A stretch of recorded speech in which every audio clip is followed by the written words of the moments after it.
విజయేంద్ర వర్మ విజయేంద్ర వర్మ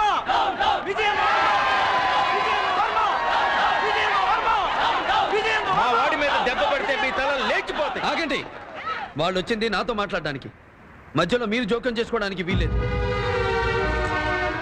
లోపలికి వెళ్ళి తలుపులేయండి. నీ మూలంగా నా వాళ్ళు చచ్చారు. నువ్వు చేసిన అవమానం భరించలేక ఊరేసుకున్నారు. వాడితో మాటలేమిటి? ప్రాణానికి ప్రాణం తీయాలి. ముస్లిమో హిందో తేలిపోవాలి. మీ వాళ్ళు పోయారన్న ఆవేశంలో మీరు ఇక్కడికి వచ్చారు. దానికి మతం రంగు పొలమొద్దు. తప్పుదావు పట్టించి రక్తపాతాలు జరపద్దు. నేను తప్పు చేశానని మీరు అనుకుంటే ఏం చేసినా భరించడానికి సిద్ధంగా ఉన్నాను. తప్పు చేయబట్టే వాడు తలదించుకున్నాడు. మారో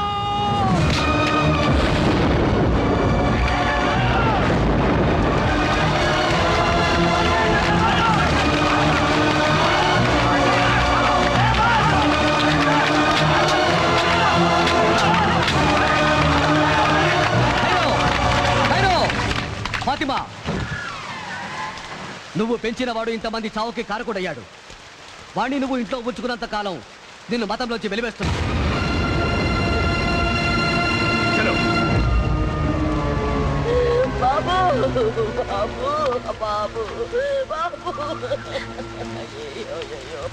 ఏంట్రా ఇది? నువ్వు కన్ను తెరిస్తే నోళ్లు ముయ్యాల్సిన వాళ్ళు రాళ్లు విసురుతుంటే ఎందుకురా ఊరుకున్నావు?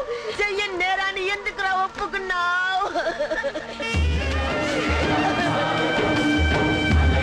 ఈ మట్టి కోసం, అన్ని మతాల్ని అమలా మోస్తున్న ఈ నెల కోసం, తన బిడ్డలే మతం మొత్తులో కొట్టుకు చస్తుంటే కళ్ళు లేని ఈ తల్లి కన్నీళ్లు ఎవరికి కనిపిస్తాయి?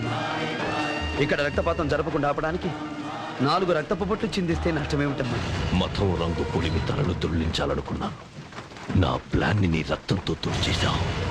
అయినా ఇంక నేను నిన్ను వదలను. కులంలోంచి వెలేశారు, మతంలోంచి గెంటేశారు.